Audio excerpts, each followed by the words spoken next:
Assalamualaikum warahmatullahi wabarakatuh. Kami dari kelompok 4 ingin membuat tugas video pada mata kuliah Bahasa Indonesia di rumah bekas kediaman Bung Karno.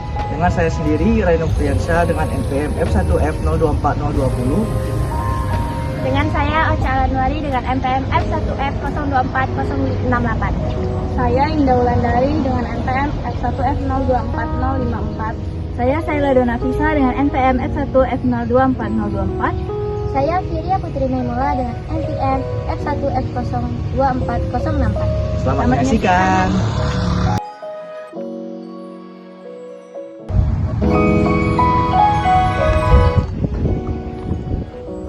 Dari sumber yang kami dapatkan, Rumah Soekarno di Bengkulu adalah rumah bersejarah tempat tinggal Insinyur Soekarno atau Presiden pertama Republik Indonesia. Selama masa pengasingannya di Bengkulu oleh pemerintah kolonial Belanda pada tahun 1938 sampai dengan 1942. Lokasi berada di Jalan Soekarno-Hatta, Kota Bengkulu.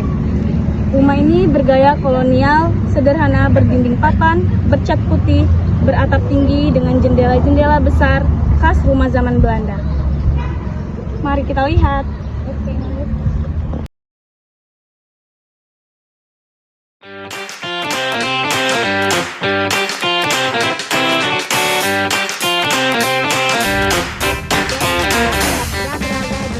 Tengah halaman rumah Soekarno. Halamannya cukup luas, tidak berpagar tinggi dan dikelilingi rumput-rumput yang lumayan tinggi untuk menutupi rindang-rindang yang ada di sekitar sini. Di sini juga ada bunga-bunga di sekeliling jalan yang sangat membuat ke rumah Bung Soekarno sangat indah. Dan juga di sana ada yang sering diduduki oleh Bung Karno untuk duduk-duduk sore. Itulah, let's go.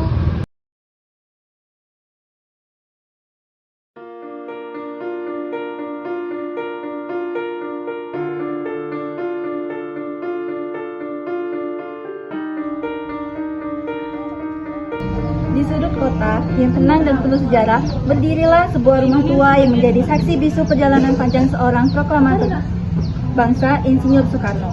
Dengan arsitektur khas era kolonial, rumah ini memancarkan nuansa masa lalu yang kuat. Dindingnya yang tebal, jendela kayu yang berukuran besar, serta perabotan antik di dalamnya menciptakan suasana yang seolah membawa kita kembali ke masa ketika Bung Karno masih menyusun strategi perjuangan kemerdekaan.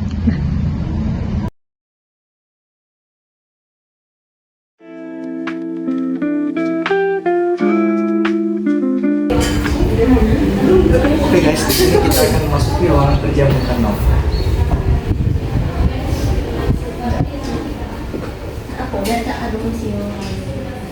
Oke, di dalam ruangan kerja Bung Karno ini terdapat 3 tokoh pahlawan yang ada di Mading ini, yaitu yang pertama ada Dr. Cipto Mangunkusumo, Dr. Andes Muhammad Hatta, dan juga ada Dr. Dewas Dekker.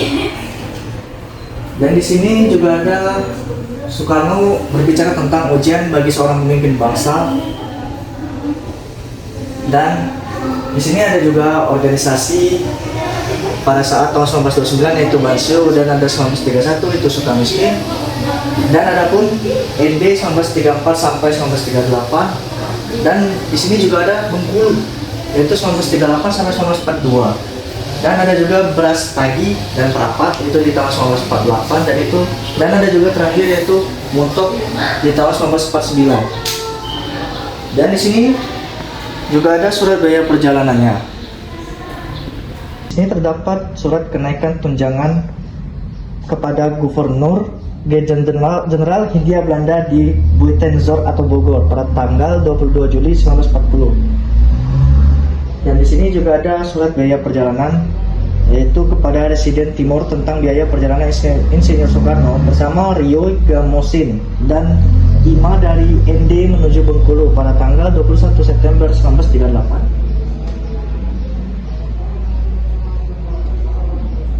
Dan di sini juga terdapat buku-buku di dalam lemari ini, dan ada pun sejarahnya di sini di dalam buku ini.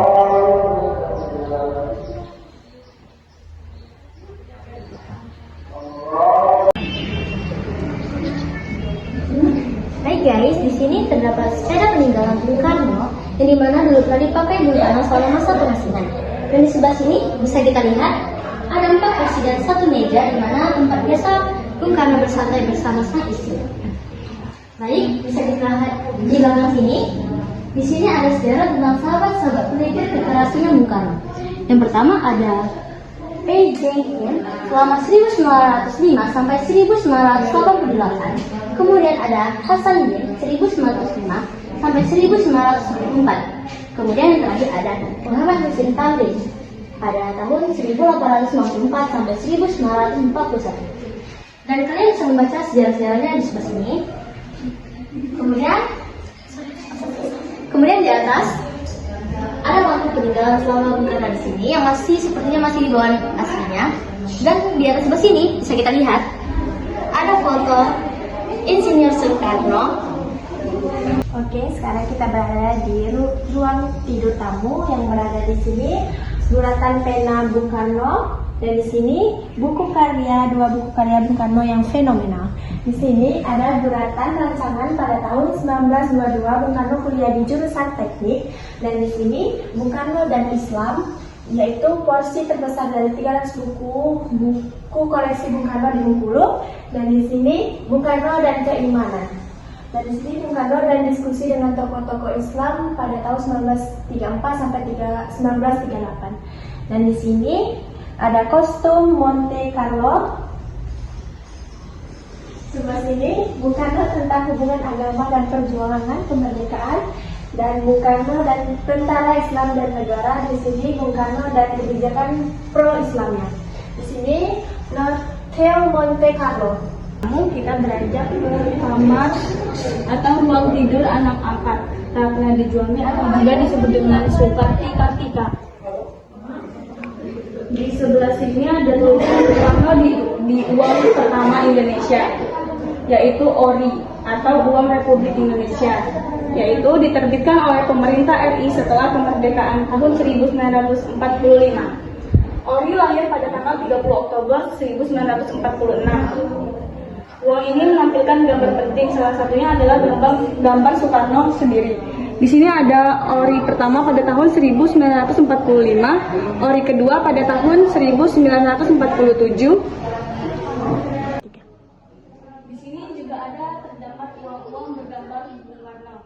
Pertama ada uang LIS bergambar Bung Karno pada tahun 1950, pada tahun 1960, dan ini 1961. Dan ini uang 100.000 pada tahun 1999, ini uang 75.000 tahun 2020, dan ini uang 100.000 pada tahun 2020, dan kita pakai sampai dengan sekarang. Di sebelah sini terdapat poster atau pamflet yang ditunjukkan oleh kelompok sandiwara yang dipimpin oleh Bung Karno sendiri selama pengasingannya di Bengkulu pada tahun 1938 sampai dengan 1942, dengan kedua pamflet yang berjudul Kue Kotbi. Di depan kamar ruang tidur anak angkat Ratna Juami atau Sukarti-Kartika terdapat ruang tidur Soekarno dan Inggit Garnasi. Di sebelah kanan saya terdapat surat rahasia Presiden Bengkulu kepada Gubernur Sumatera tentang penjelasan pengiriman sejumlah uang setiap bulan oleh Insinyur Soekarno untuk anak angkatnya Ratna Juami di Bandung. Lalu ada lukisan Fatmawati dan merupakan teman sekolah Ratna Juami yang kemudian menjadi istri ketiga Bung Karno. Lalu di sini merupakan surat nikah Bung Karno dan Inggit Garnasi yang menikah pada tanggal 24 Maret 1923 di rumah orang tua Inggit di Bandung, Jawa Barat. Lalu di sini terdapat lemari pakaian Inggit. Lalu di sini terdapat kamar tidur Inggit dan Soekarno. Di sini sekarang kita berada di taman belakang. Di sebelah kanan saya terdapat sumur tua yang awalnya milik seorang pedagang Tionghoa yang bernama Tan Eng Sian. Sumur tua ini telah ada sebelum Bung Karno menempatinya. Selama pengasingan, Bung Karno menggunakan air dari sumur ini untuk keperluan sehari-hari. Seiring berjalannya waktu, sumur ini dikenal memiliki tuah atau khasiat tertentu. Beberapa mitosnya yaitu awet muda, kesuburan, maupun karismatik. Hingga saat ini, sumur tersebut masih menghasilkan air jernih dan tidak pernah kering, bahkan saat musim kemarau panjang. Pengunjung yang datang ke pengasingan seringkali mencuci muka atau mengambil air dari sumur ini baik untuk kebutuhan spiritual maupun sekedar merasakan sejarah yang melekat padanya. Jadi kini rumah kediaman Soekarno yang ada di Bengkulu ini telah menjadi cagar budaya dan destinasi edukatif bagi generasi penerus. Sebuah pengingat bahwa perjuangan, pengorbanan, dan cinta terhadap tanah air tidak mengenal ruang dan waktu, bahkan dalam keterbatasan, harapan akan kemerdekaan tetap menyala. Sekian dari video kami. Jangan lupa like, Komen, dan subscribe. see you in the next video. Bye.